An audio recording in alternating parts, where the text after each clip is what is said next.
Welcome to our next video. In this video, I'll explain about different SCADA communication components.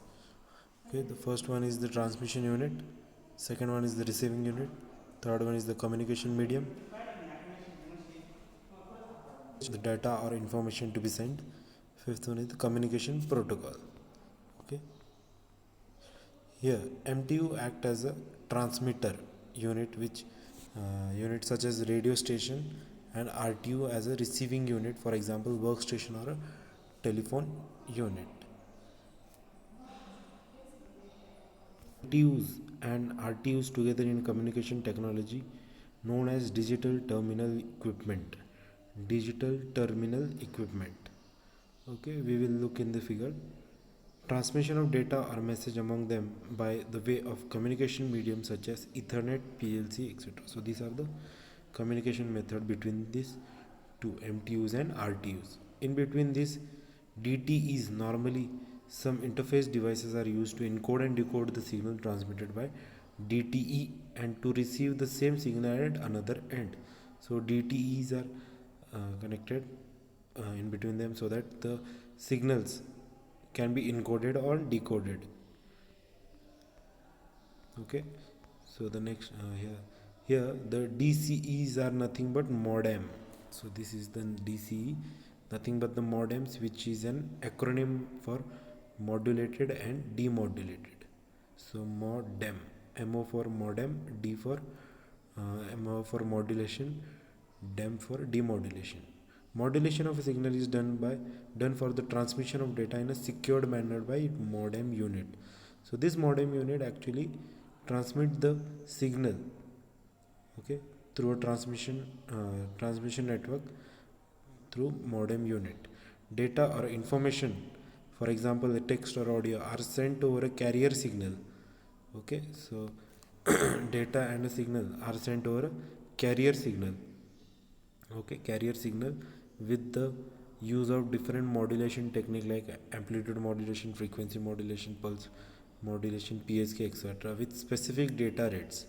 At the receiving end, the demodulator device removes carrier signal from modulated signal and are left with the valuable data or information. Okay, so at the end there is a receiving end, there is a demodulator which actually decodes the data and all the unwanted signals is removed and the remaining part, that is the valuable data or information, is remain. Different protocols are used for communication over the network such as Modbus and TCP/IP.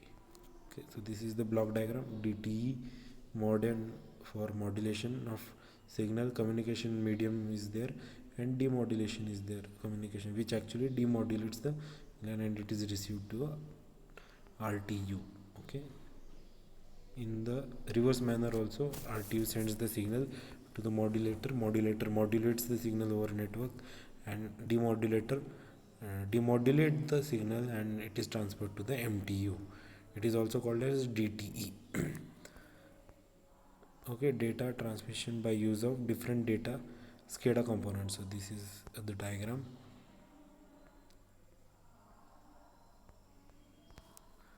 Okay, different communication architectures. Many industries and process application large SCADA based system are imposed for monitor and control various process application. Typically, communication networks are established for communication between supervisory control and device level. Typical SCADA system with different module networks are shown here. So this is the system, switch is connected, router is there, then PLC controllers are connected. Okay, this PLC are connected to the sensors, right? Flow sensor, temperature sensor. So this is actually the first level, is the supervisory level. Next one is the control. Actually PLC is a controlling device, so control level, and device through which we are taking the data is called as device level. Supervisory level, control level, and device level. Okay, so communication architectures in SCADA systems, these are actually classified in three parts. Master slave configuration are also called as point to point. Okay, next one is the multi-drop configuration, one master configuration, hierarchical configuration, intermediate data concentration. Okay, so first one is the master slave configuration.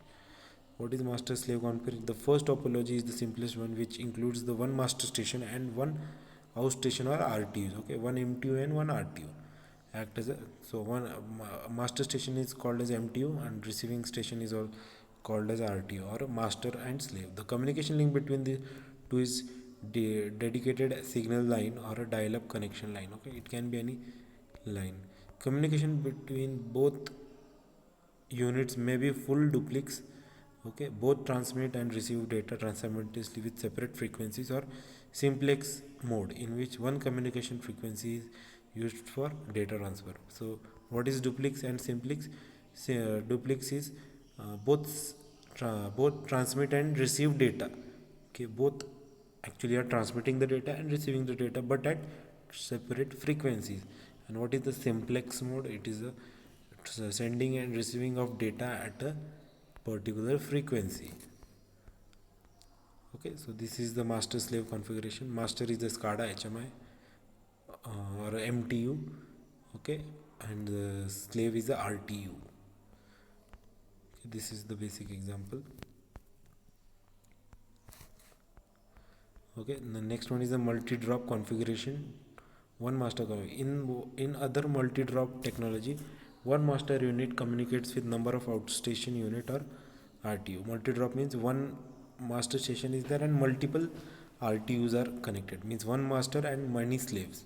Communication between the master unit and one outside station is one at a time. Okay, so between one RTU, it is actually happening at one at a time. The communication medium is used mainly fiber optics cable, dial-up line, etc. Here master provides service in round robin order, in which it requests the data to one station at a time and then move to the next station. Okay, it actually requesting a data from one RTU and then to another and then to another, and it continues. Different communication protocols are used to communicate between master and slave unit to avoid collision between the two stations which are trying to transmit data at the same time. If two units are trying to, two RTUs are trying to send the data to a master station MTU, then the collision may happen. So different communication methods are used. So this is the PLC diagram for multi-drop PLC system, multi-drops configuration diagram. Okay, these are the field devices. Input output PLC system is there and our system is there. Next one is the hierarchical configuration, intermediate data concentration. Okay, so the HMI is there, engineering workstation is there, historian is there, control system protocol over Ethernet. Okay, so PLC controller is there, and below is the devices which is to be controlled. So let's look in the theory part. In hierarchical type structure, middle device is referred to as a outstation unit, and it is often termed as the submaster unit. Sometimes it is called as store and forward relay station. Okay, it actually store and then forward the data. Okay, in this case, if one of the outstation is beyond the range of master station, the data okay, if one of the outstation is beyond the range of master station, the data is transmitted to nearest master station with the same frequency, and then it is sent to the remote unit through the new master unit, which act as a submaster unit. Usually this submaster station are referred as a relay station. Okay, so the nearest station act as a master for some time, because the range of the main RTO, if it is far from the main MTU, then the nearest RTU can act as a MTU. Okay, so I think the communication part is very simple, and you can go through this video again if you did not understand. Okay, if you have any kind of doubt, you can comment on the below. Okay, thank you for watching.